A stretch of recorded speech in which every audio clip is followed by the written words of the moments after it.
All right. Before going to start discussing about the problems which I was shared in the previous classes, let me finish the multiprocessor scheduling, and then we'll look at about the problems. Okay. Right. So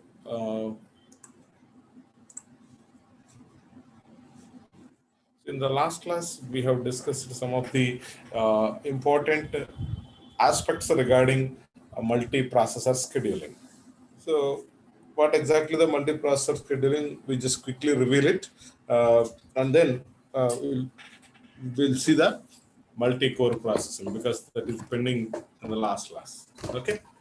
So, multiprocessor scheduling means if a system that consists of multiple processors rather than single one.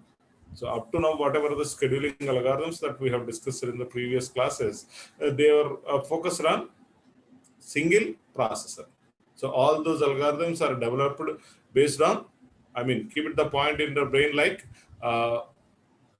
there is a uniprocessor. But here, it is possible in the modern systems there exist of multiple processors. So in that case, how do we schedule the processes among the multiple processors? So that is the thing which you are supposed. There you need to understand what are the problems that exist. How do you solve those problems? These things you are supposed to be understand. So especially in the case of multiprocessor scheduling, the first one is it is possible to balance the load because in the ready queue, suppose let us assume that hundreds of processes are waiting. Okay, if it is the uniprocessor system, whatever the algorithm that you have adapted, either it is FCFS or SJF or SRTF or priority or round robin, whatever it may be the algorithm. Okay, so in order to complete all the hundreds of by a single processor, definitely it took some considerable amount of time. Okay, if it is the case of uniprocessor. If it is the case of multiprocessor, what we can do, we instead of executing it on single processor, we'll share all these processes among the multiple processes so that the load balancing is possible. And another one is, but okay, in such a point of view, probably it is good, but how do we schedule or how do we allocate the processes to the various processors is again, it is a difficult task for us. That means it is more complex than a single processor scheduling. So here another important point is all these systems or all these CPU multiprocessor systems may be heterogeneous, they are different in the structure, or maybe the same. That is also an important aspect because each and every processor is having its speed limitations, computational power and all. Okay. So now coming to the approaches to the multiprocessor scheduling is here based on their behavior will be classified into two. One is asymmetric multiprocessing and another one is symmetric multiprocessing. So in the asymmetric multiprocessing, one processor will act as a master server who will take care of all the activities of executing the kernel code, whereas the others will take care of executing the user code. Okay, that is what we are calling as asymmetric multiprocessing. So we'll allocate a dedicated processor which acts as a master server for executing all the kernel codes. Right? As you know, what is the importance of or what is the nature of kernel code and user code? Okay. And this is very simple one because directly whatever the kernel codes that are present in your process, okay, directly they will allocate to the master server and user codes are allocated to the remaining processes. So there is no complexity. Okay, only while allocating user codes to the other processes, there you might have implement or you may adopt any one of the scheduling algorithm. Okay, and coming to the second category, second type of second approach for multiprocessor scheduling is symmetric multiprocessing. So in this case, what happens? Each and every processor will maintain maybe a separate ready queue, or it may fetch from the common ready queue to schedule its own job. Okay, so by collecting the processes either from the by maintaining the separate queue or from the common queue, so whatever the processes that it was collected, it may be implemented in the separate scheduling for that particular job. Now it is somehow complex than the previous one. Of course, in our today's generation, whatever the systems that we are using, they all follows this SMP, that is symmetric multiprocessing. Right. So here the factors that you are supposed to be consider is, one is processor affinity, load balancing, and multi-core processors. Okay. So the processor affinity means the process has an affinity for the processor on which it is running. Okay. So for example, if you're talking about the cache memory, every processor will be associated with a specific cache memory. Okay. So the cache memory is used for storing the data which is frequently accessible. I mean, while executing a particular process, whatever the data that was frequently accessed, that will be loaded into the cache memory, because the processor has direct connectivity to the main memory as well as the cache memory, and which is more faster than other memories. Okay, so in such a way, the cache memory will help in producing the results with less amount of time. Here the point is, when a process is shifted from one processor to another processor, okay, in that case, whatever the data that is associated with the first processor's cache, that will be invalidated, because no longer it will be useful for us. So that is the reason, whatever the new processor, for that it was allocated, okay, for that it was allocated, there itself it need to again reload the information, data which is related to the process which was recently shifted.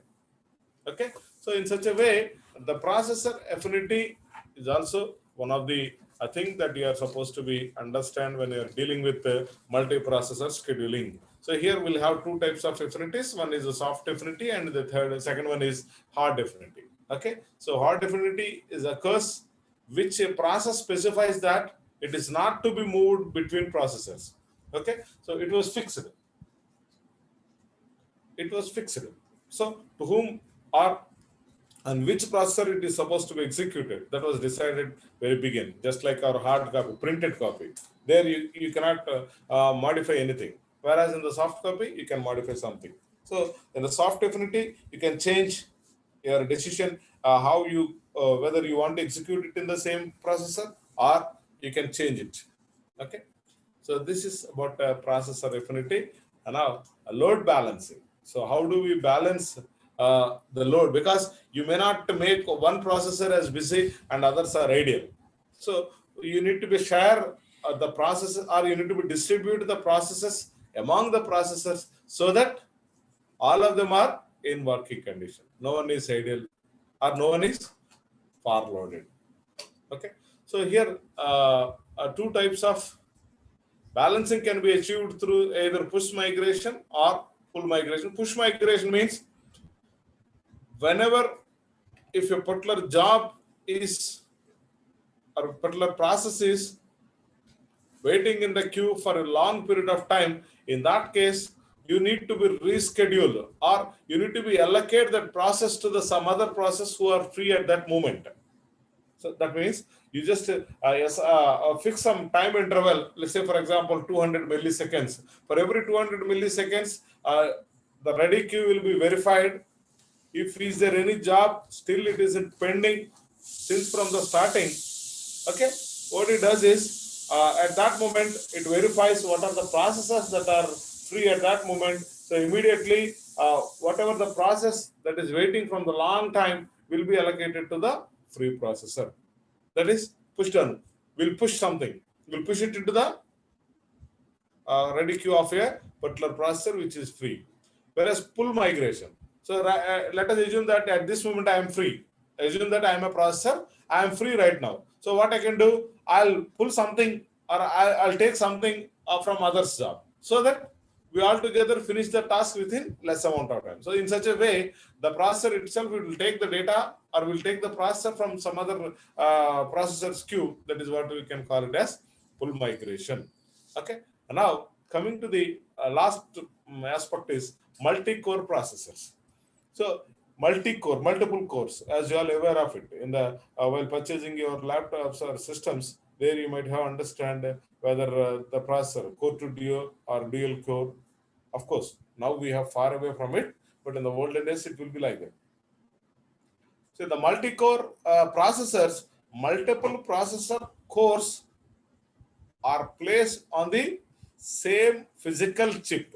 The processor and the cores are placed in the same chip. So automatically what happens in the operating perspective, because the core itself, it is having a dedicated set of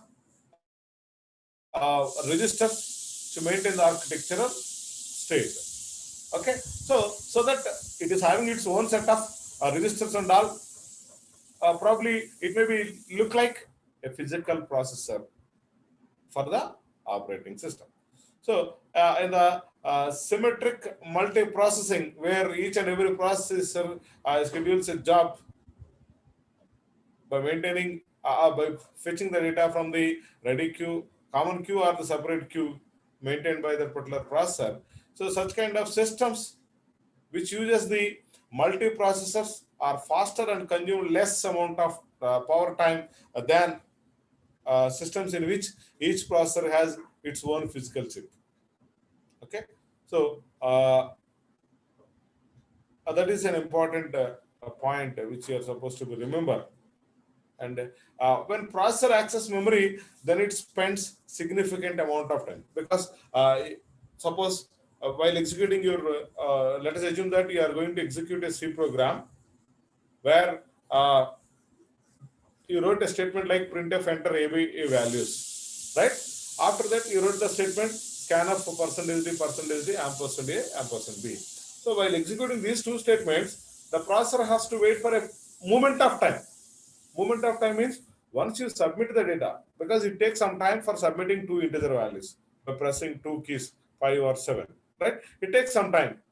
During that time, the processor is waiting for the user input. In the similar way, the processor, while accessing the data from the memory, it need to wait for a period of time. So that is what we can call it as memory stall. Okay, so waiting for data which is loaded from the memory is called as memory stall. Okay, so the memory stall maybe occurs for a variety of reasons. For example, the processor is looking something for the data which is to be present in the cache, but sometimes it may not be present in the cache. What cache will do? Cache will make a request to the primary memory to send that data. Whatever the data that was requested by the processor, the same request is forwarded to the memory for the loading of the data. So in that case, what happens? It needs to wait for the time. It needs to wait for a period of time.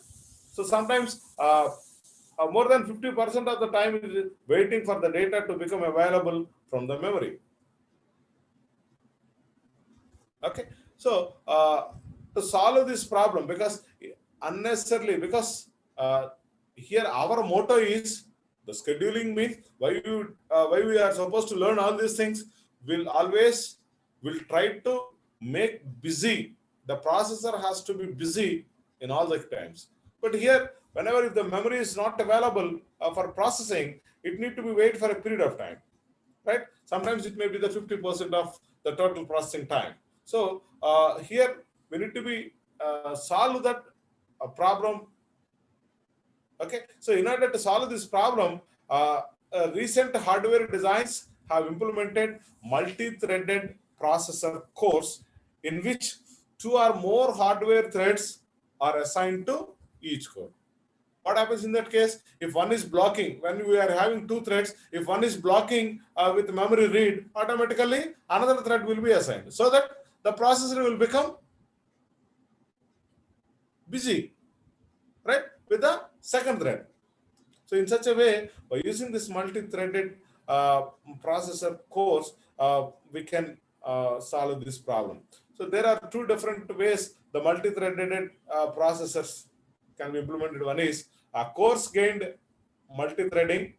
So in this, the switches means the processor is shifted from one process to one thread to another thread, between threads only when one thread blocks, says on memory read. Okay, so only the switching is existed whenever if you have the problem of memory stall, right? So context switching means sometimes your process may requires the IO services or some other services. In that case, there is a necessity of switching from execution of one process to another process. So in such kind of cases, a process switching with considerable overload, overhead, right? So here, because in the multi-threaded environment, in the coarse grained, what happens is switching is exist only when one thread is blocked with memory read. So remaining all the cases, there is no more switches. In that case, whenever if you want to implement the context switch, it becomes a difficult task. Okay. So when coming to the fine-grained multi-threading, it occurs on a small regular intervals. Say just for example, a boundary instruction cycle. Probably you studied in CO instruction cycle. There are three different phases: fetching phase, low execution phase. Okay, did you remember it or not? In CO or DLD, you might have studied about instruction cycle. Okay, so here, whatever the regular interval or the time it required for completion of an instruction cycle, that we can put it as an interval. And however, the architecture is designed to support thread switching, so the overhead is relatively minor. So what happens in that case? We'll fix the interval just like our round robin algorithm. What happens in that case? Simply whatever the time interval that it was allocated, in that particular time, a particular one will be executed. After that, automatically it will be switched to the next. So in this case, there is no complexity that exists in the switching context, right? Whereas in the previous case, in the coarse grained, what happens? Only whenever if one thread is blocked with a memory reading, then only it will be switched to the another process. So in that case, ordinary context switch becomes a difficult task. But here there is no such kind of problem. Directly with the interval of time, fixed interval of time, it's not fixed interval, a boundary of instruction cycle time, whatever it is. In that case, once it was completed, it will be moved to the next, so that there is no overload or overhead in the switching process. So this is about multiprocessor scheduling. Hope you are all clear with this, or still if you have any queries, you can ask.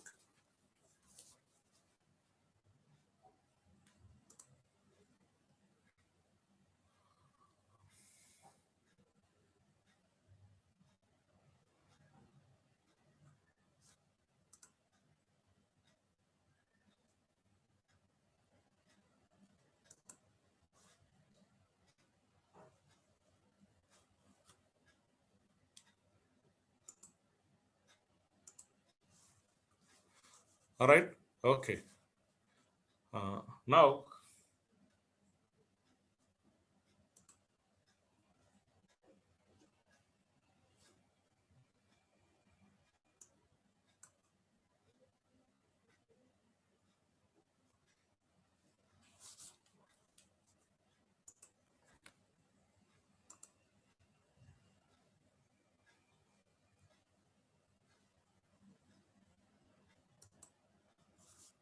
okay.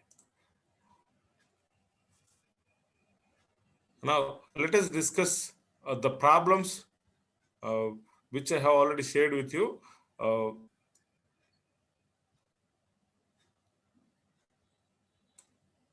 19B8 1A0 513. Unmute yourself. 19B8 1A0 513.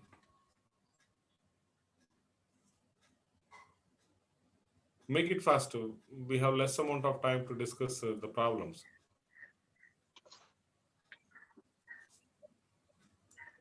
Hello. Yes. Are you able to share your screen? Sir. నీకు నీ monitor మీద share screen అనే option కనిపిస్తుందమ్మా? Yes, sir. Problems చేసావమ్మా నువ్వు? చేసా sir. First problem discuss చేద్దామా? Okay sir. First problem నీ screen share చేసి అక్కడ చూపిస్తావా నువ్వు ఎలా సాల్వ్ చేసావో? Okay sir. Okay, done. చేయము.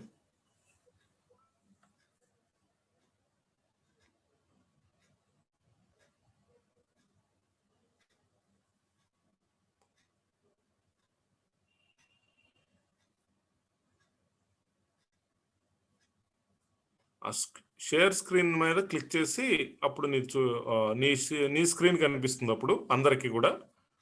దాని మీద నువ్వు చెప్పమ్మా. నువ్వు అన్మ్యూట్ చేసుకుని నుంచి పర్వాలేదు, ప్రాబ్లం లేదు. మిగతా వాళ్ళందరూ మ్యూట్లోనే ఉన్నారు కాబట్టి ఇబ్బంది లేదు.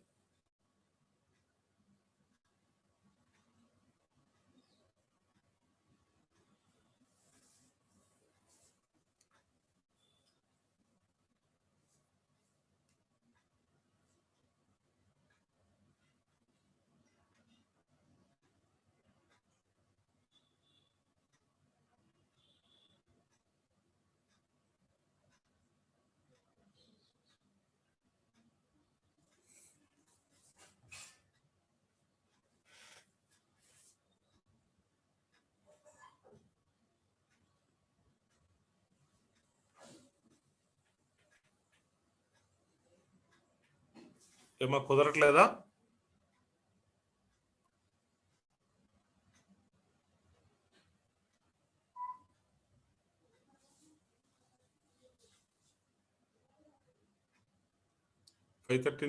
Okay. Now it is visible to us.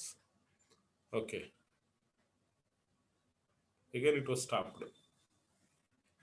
Once again do the same.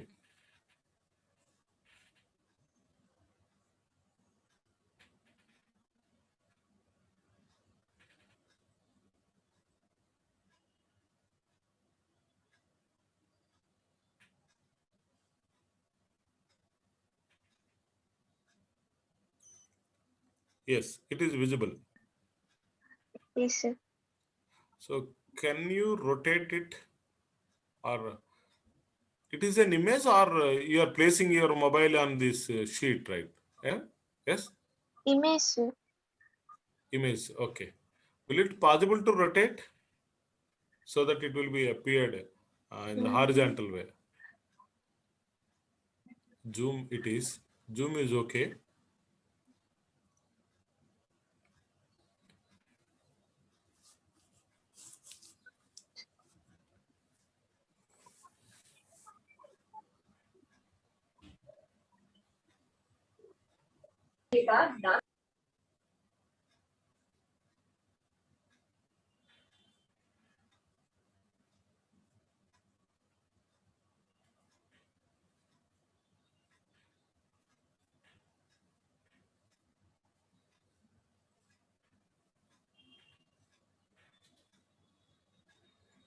Okay, no problem.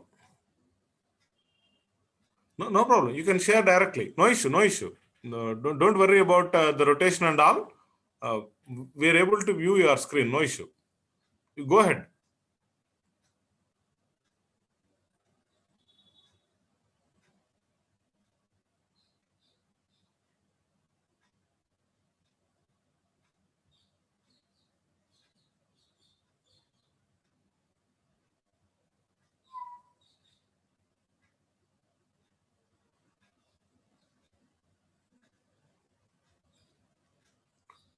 No problem. Directly you can share, no issue. Even though it is in horizontal, vertical fashion, no problem. We are able to view it. We can understand. Here our intention is we want to solve the problems. You can share your screen, right? Yeah. So what is the problem here itself? What is the question? You can unmute yourself.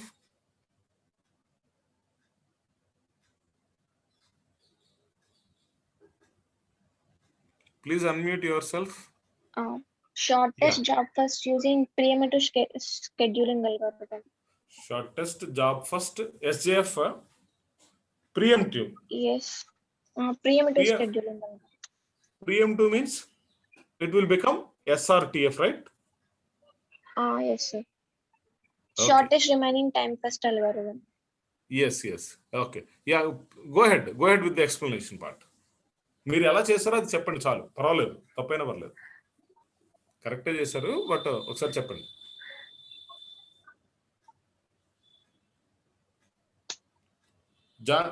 Gain chart preparation చెప్పండి.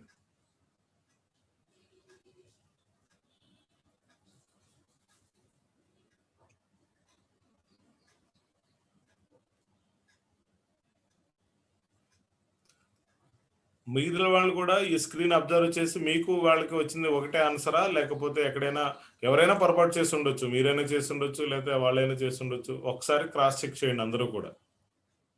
లేదు అందరికీ same answer వస్తే very good.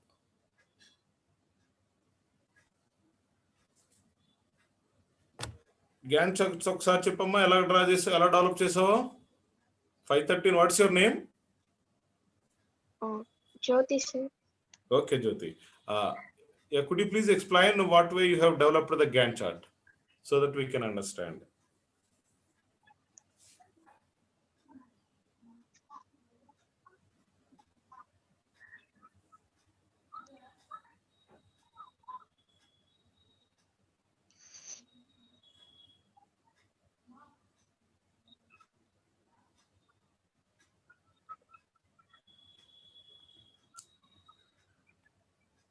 అమ్మ నువ్వు ఎలా gain chart ఎలా గీసావో ఒకసారి చెప్పమ్మా, చెప్పగలుగుతావా? నేను ఇబ్బందా?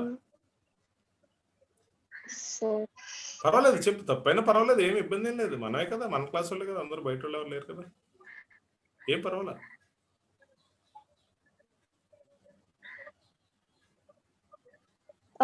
జీరో అరైవల్ టైంలో P1 ఎగ్జిక్యూట్ అవుతుంది సార్. P1 వస్తుంది.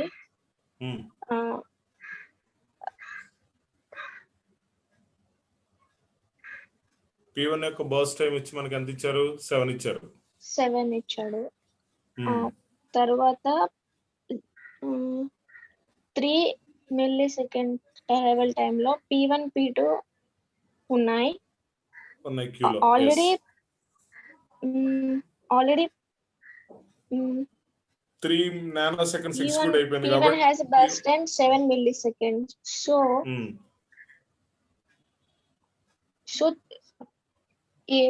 the process P1 executed 3 milliseconds and then we stop it. Okay.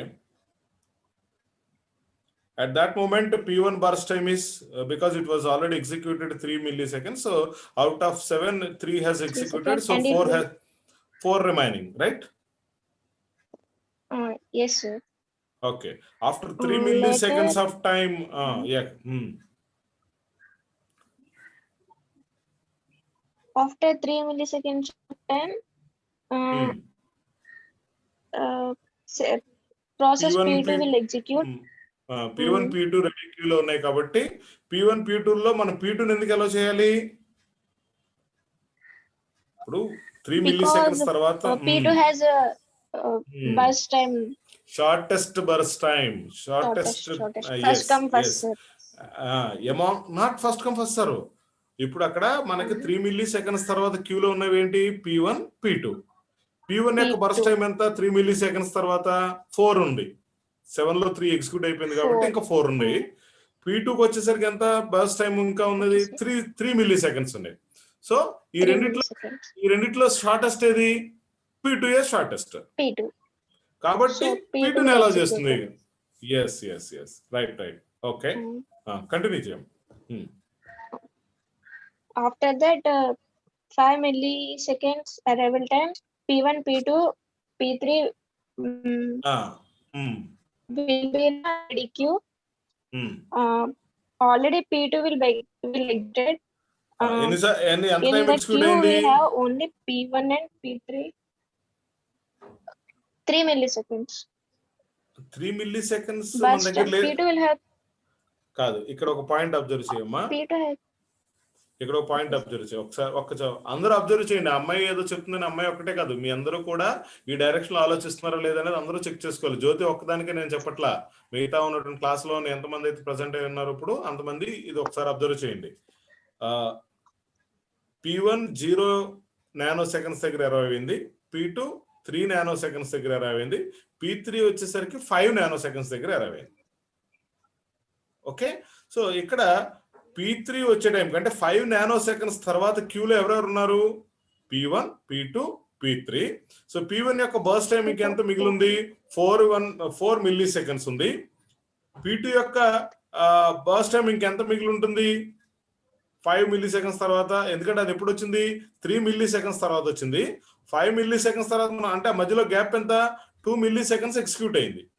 Total milli seconds time దానికి కావాల్సినంత 3 మిల్లీ సెకండ్స్ లో 2 ఎగ్జిక్యూట్ అయిపోతే ఇంకెంత ఉంటుందండి?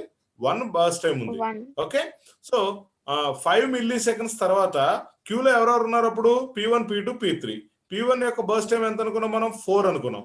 P2 యొక్క burst time 2 milli seconds already execute అయిపోయింది కాబట్టి 3లో 2 సబ్ట్రాక్ట్ చేస్తే ఇంకెంత ఉంటుంది? అక్కడ 1 ఉంటుంది.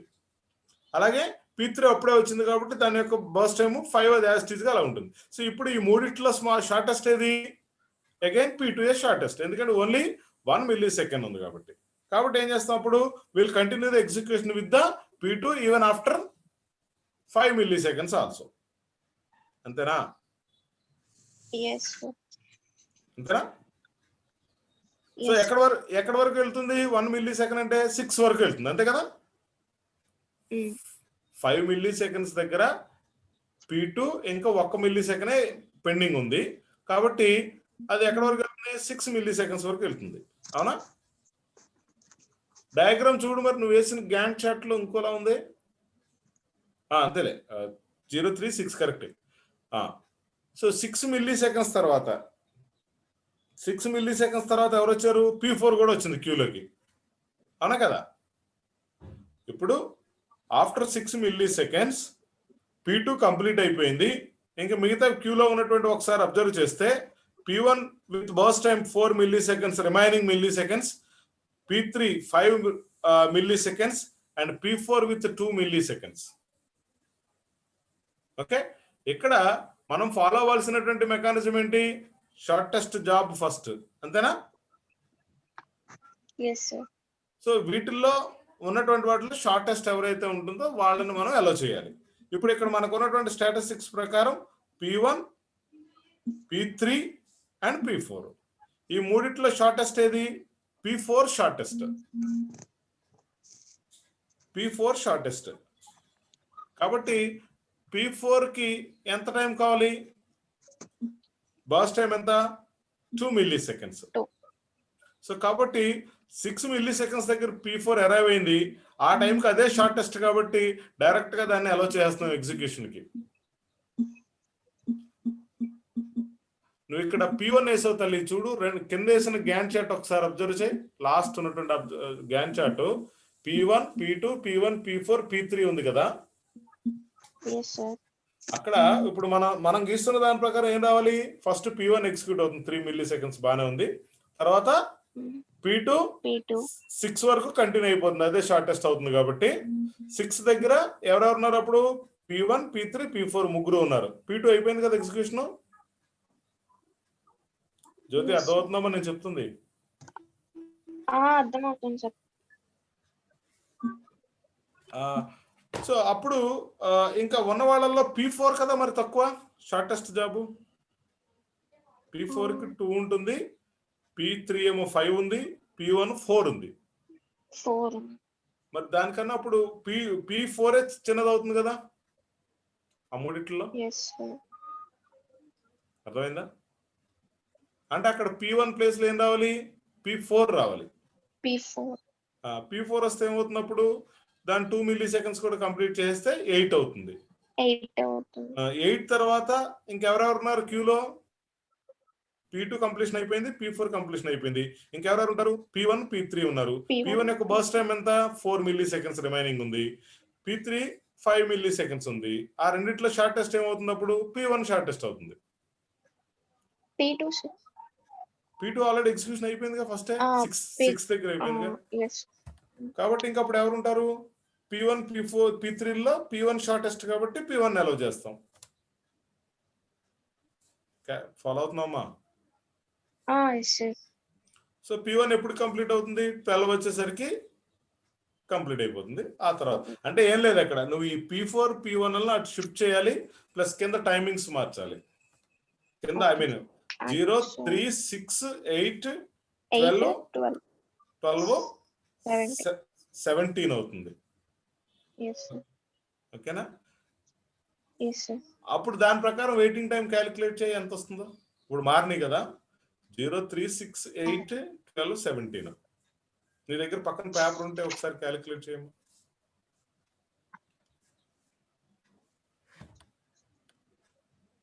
మిగతా వాళ్ళు ఏదైనా ఇప్పుడు ఇందులో ఏమైనా మనం ఏదైనా మిస్ అయిపోయిన పాయింట్ ఉంటే చెప్పండి.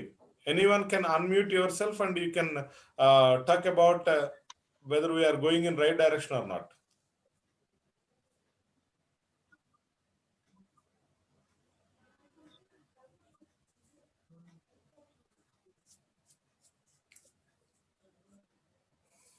Is it correct?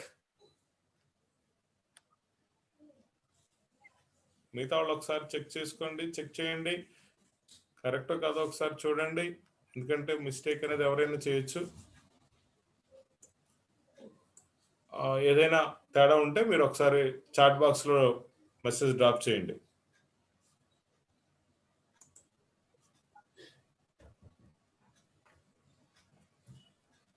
అమ్మ క్యాలిక్యులేట్ చేసావా జ్యోతి? P1 యొక్క వెయిటింగ్ టైం ఎంత రాసాం మనం? P1 యొక్క వెయిటింగ్ టైం ఎలాగా? 8 - 1 - 0 రీసెంట్లీ ఎగ్జిక్యూట్ అయింది. అదే 8 - 1 - 0 ఓకే. ఒక సైకిల్ ఆల్రెడీ ఎగ్జిక్యూట్ అయింది కాబట్టి అది మైనస్ అరైవల్ టైం 0 కాబట్టి okay 7 right. Coming to the P2 3 - 0 - 3 0, ఎందుకంటే అది వెయిట్ చేయలేదు, రావడం డైరెక్ట్ అది ఎగ్జిక్యూషన్కి వెళ్ళిపోయింది కాబట్టి 0 వెయిటింగ్ టైం దానికి. Next P3 12 - 0 - 5 7 P4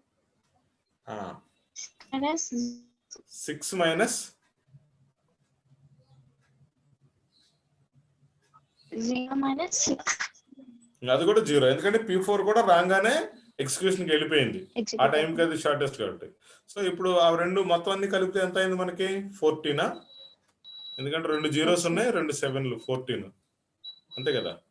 3.5 average. Okay. Is it correct answer? Anybody else who got other answer or in some other way? Yeah, thank you, Jyoti. Whatever you did is correct as far as concerned with my knowledge. Thank you. Okay. Now you can stop your screen sharing. Okay. Anybody who got a different answer or the same?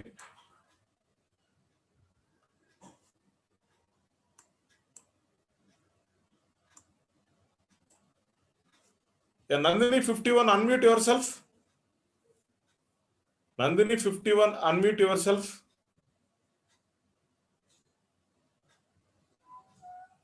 Nandini 51.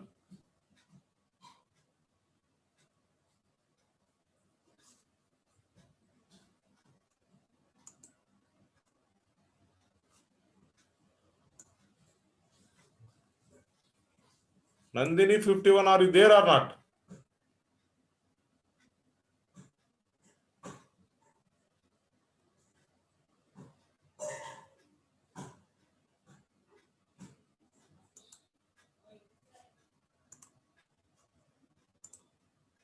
Nandini 51, unmute yourself.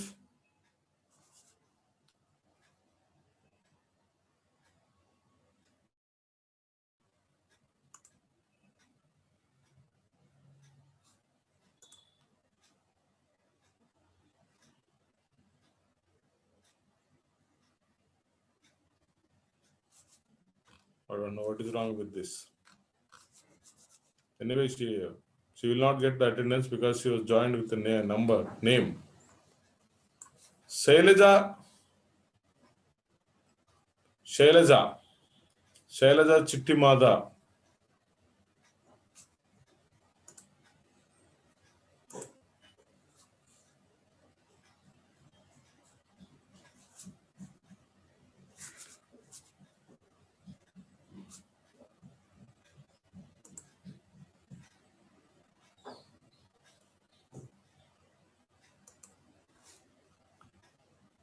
Okay. Anybody else who got a different answer or the same answer, or you can give the feedback on the question number 1.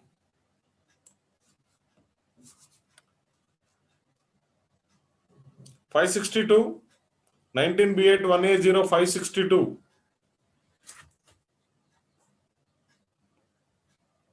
19B8 1A0 562. Sir.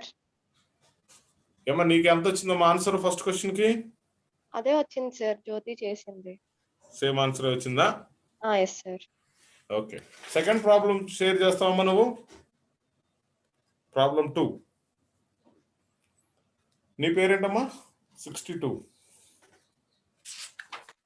Geethika sir. Okay అమ్మా, okay. Second problem share చేయమ్మా. Second problem నాకు doubt sir. పర్లేదు, no problem, నేను చెప్తాను.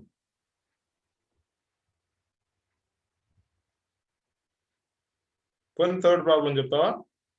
నీ ఇష్టం.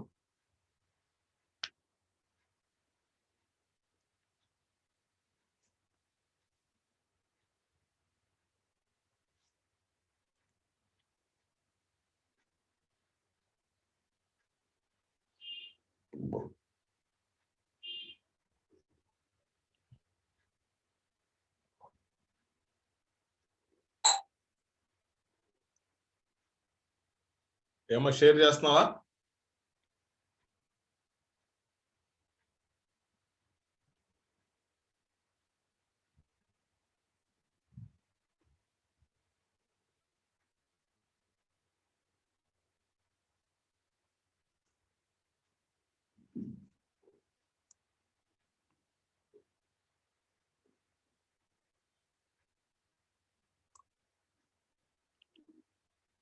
Patamsetti Hema,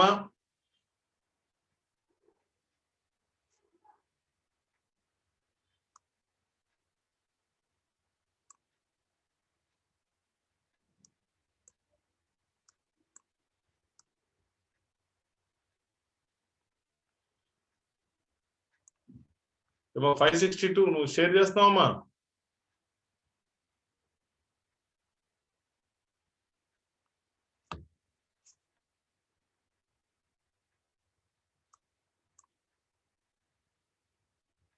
Sai,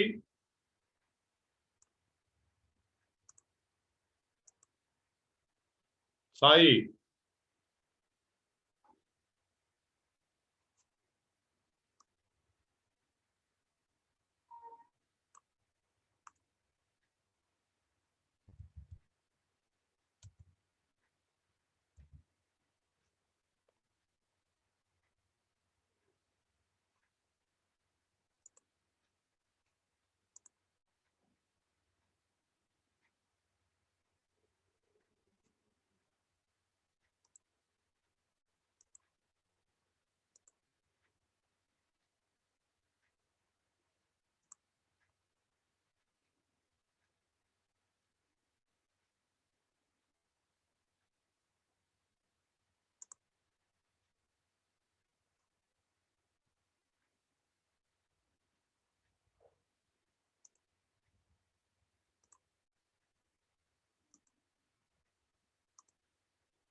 Yeah, here you can observe Mr. Sai.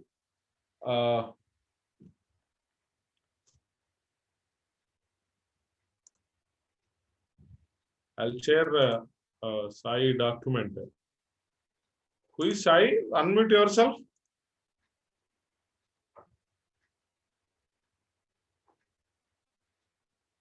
Sai, unmute yourself.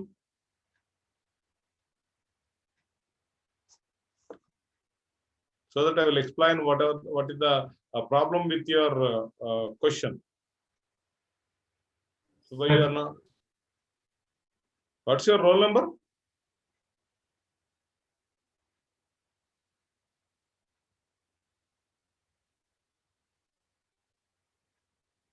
Yes, Sai, you can speak.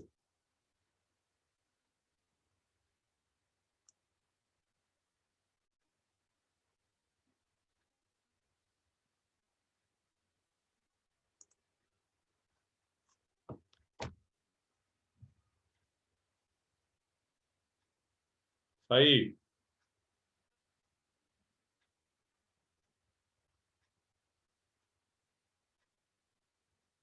So here you can observe, okay, no problem. You can observe whenever if the P2 has arrived, whether it waits for any time or not, it won't wait even single minute. But you got waiting time as 1 minute.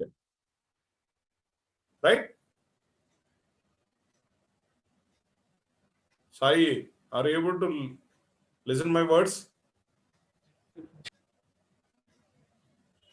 You please unmute yourself, yeah. What is the problem? So here you will mention that 2 times you have placed the P2 in queue. Probably what your imagination is, initially P1 has arrived at 0 interval. After that, after 3 milliseconds, P2 has arrived. Right? So among P2 and P1, after 3 milliseconds, P1 has still.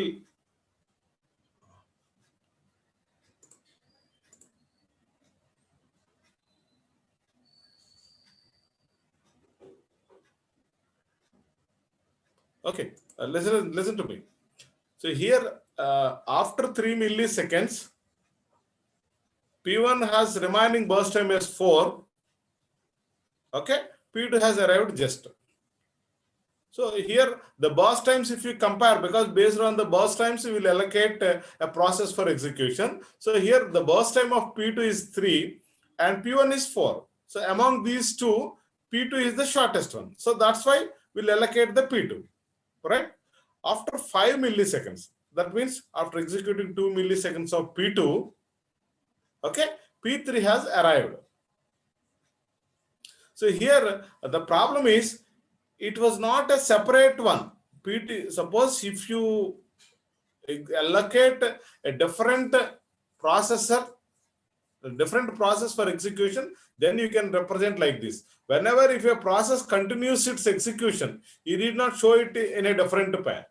So ఇక్కడ నేను ఏం చెప్తానంటే ఇక్కడ P2 2 milliseconds execute అయింది కదా, ఆ తర్వాత ఇక్కడ P2 కాకుండా ఏ P4 P3 ఎగ్జిక్యూట్ అవుతుంటే మనం ఇలా డిఫరెన్షియేషన్ చూపించాలి.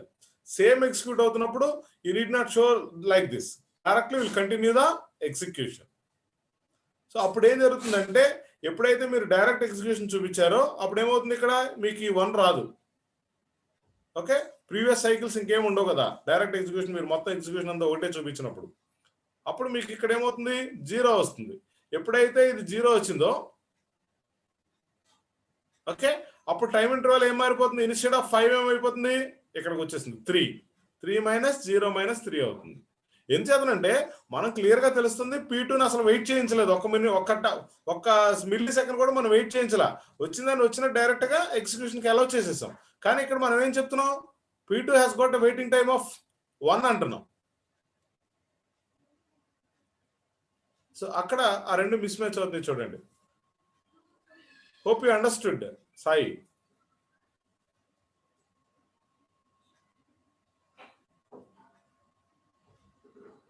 అర్థమైందా లేదా?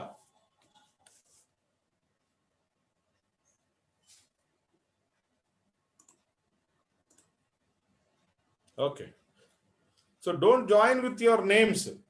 So I don't know your real roll number. Definitely for this class you got absent, even though you are participated in the chatting and you have shared your problem, you have presented the class since from the starting.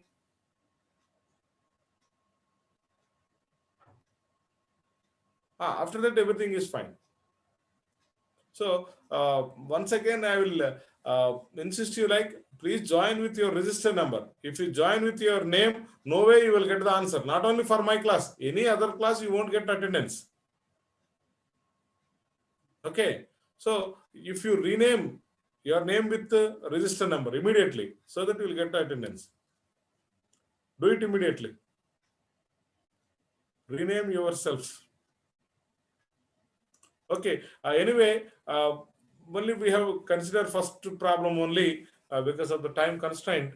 In the next class, we'll see the remaining things. All of you should come with proper preparation, like all of you should solve all the 7 questions.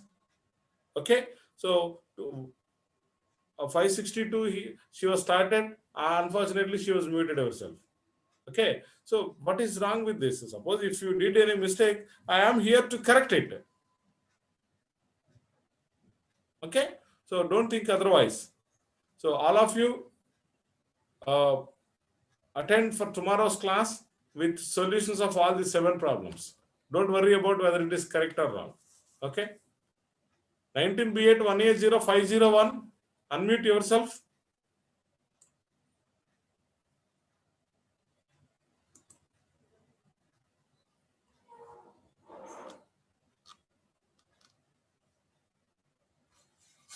Who is 509?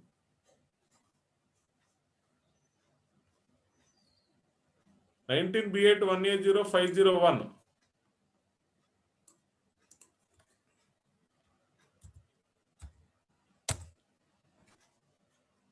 He left from the meeting. Okay. Okay, no issue. So, okay, thank you all. In the next class, we'll see the remaining things. Okay? Right, thank you.